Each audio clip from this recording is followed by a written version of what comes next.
Next हम करेंगे comparison of hollow shaft and solid shaft. हमें प्रूव करना है कि जो हॉलो शाफ्ट है वो ज़्यादा टॉर्क झेल सकती है, ज़्यादा टॉर्क ट्रांसमिट कर सकती है, यानी कि ज़्यादा जो है वो पारित कर सकती है किसको, हमारे टॉर्क को, ठीक है, as compare to solid shaft. ठीक है, तो उसके लिए हमने फार्मूला पढ़ा था टॉर्जन इक्वेशन से, T upon I P is equal to tau upon R. इसमें अगर हम चेंजेस करें तो आई पी को इधर ले जाते हैं तो क्या हो जाएगा हमारा, ये I P upon R into tau, और ये आई पी अपॉन आर है, ये वैल्यू क्या कहलाती है हमारी, जेड पी। इसको बोलते हैं पोलर सेक्शन मॉडुलस।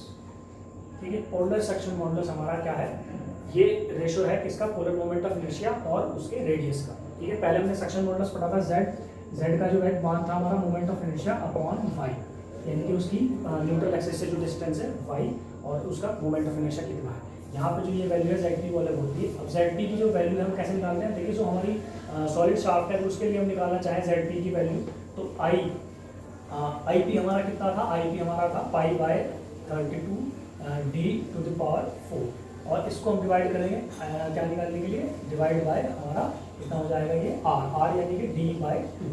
तो यहाँ से अगर आप डिवाइड करेंगे तो डी से ये डी कैंसिल आउट हो जाएगा, तो ये आएगा पाई बाय 16 डी क्यू। ये हमारा सॉलिड के लिए है जेड पी एस। और अगर मैं ऐसे ही जेड पी हॉलो के लिए निकालूंगा तो देखिए कितना हो जाएगा, पहले हम देखते हैं उसका आई पी कितना होता है। आई पी हमारा होगा उसका pi by 32 D O to the power 4 minus D I to the power 4। इसको डिवाइड करेंगे हम किससे, और जो नीचे आर है वो हम लेते हैं आउटर रेडियस। आउटर रेडियस होता है उसका हमारा डी ओ बाय 2। ठीक है, यहाँ से अगर हम इसको चेंज करें तो यहाँ पर हम क्या कर लेते हैं, डी ओ को बाहर ले लेते हैं। डी ओ को अगर हम बाहर लेंगे तो देखिए क्या हो जाएगा, ये आ जाएगा 16। डी ओ को बाहर लेंगे तो ये डी ओ की पावर 4 और अंदर क्या रह जाएगा हमारा, ये रह जाएगा 1 minus D I to the power 4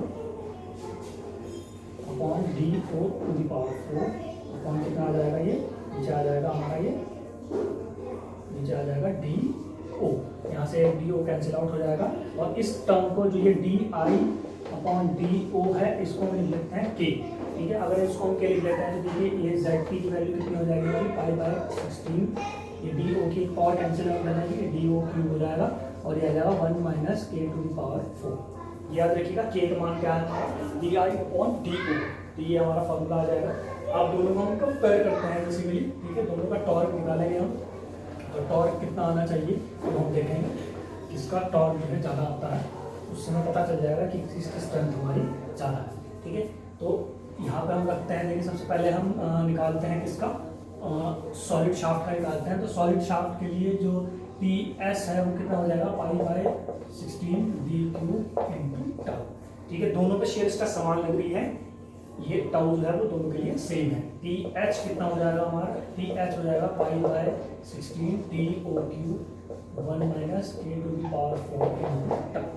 ठीक है, अब क्या करते हैं बेसिकली ये वैल्यूज को क्या करते हैं हम इसको डिवाइड कर देते हैं इससे, टी एच को टी एच से डिवाइड कर देते हैं। टी एच ऊपर आएगा तो देखिए क्या हो जाएगा, टी एच का ये जो पाई बाय 16 है D O cube 1 minus K to the power 4 into tau upon कितना आ जाएगा, pi by 16 D cube into tau. Tau से टाउ कैंसिल आउट हो जाएगा, पाई बाय 16 से पाई बाय 16 कैंसिल आउट हो जाएगा, तो बचता क्या है यहाँ पे देखिए, बचेगा हमारा D O cube 1 minus K to the power 4 upon D cube. ठीक है, तो ये वैल्यू हमारी आ जाएगी। ठीक, अब क्या करना है बेसिकली हमें, अब हम दोनों के वेट का कंपैरिजन करें। ठीक है, दोनों का वेट देखिए, हॉलो का जो वेट है और वो हम मान लेते हैं सॉलिड के बराबर है, weight of hollow shaft is equal to weight of solid shaft. और जो वेट है बेसिकली वो हमारा होता क्या है, बेसिकली अगर हम वेट को देखें तो ये होता है हमारा डेंसिटी इनटू हमारा कितना उसका area.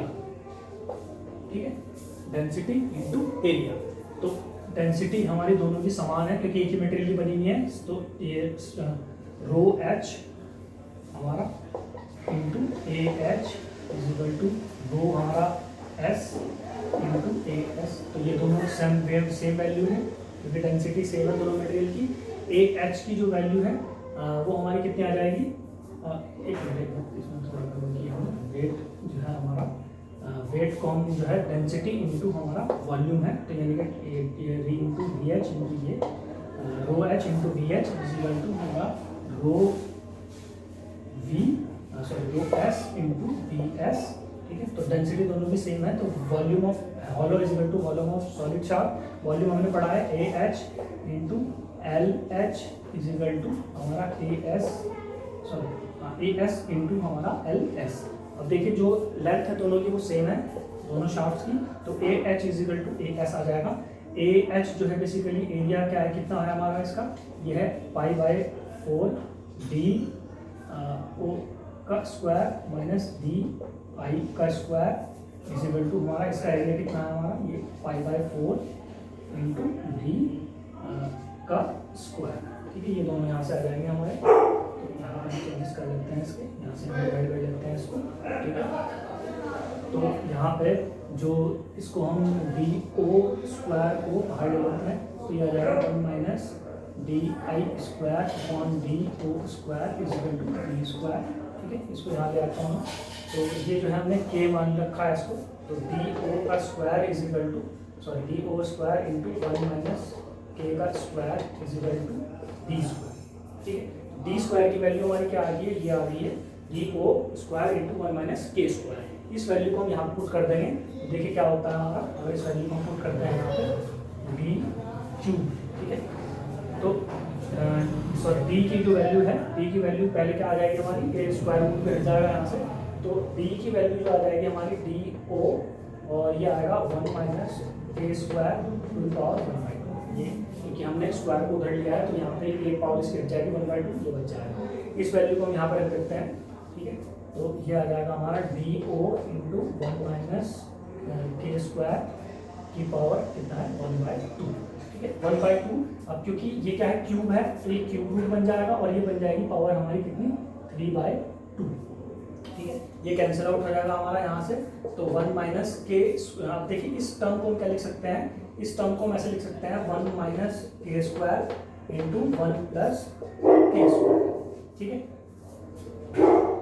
A square minus B square is equal to A minus B A plus B, ये हमने लिख लिया इसको। अब इस वाली टर्म को आप देखिए आप कैसे लिखते हैं, इस 3/2 को हम कैसे लिख सकते हैं, 3/2 को 1 प्लस 1/2 लिख सकते हैं, ठीक है।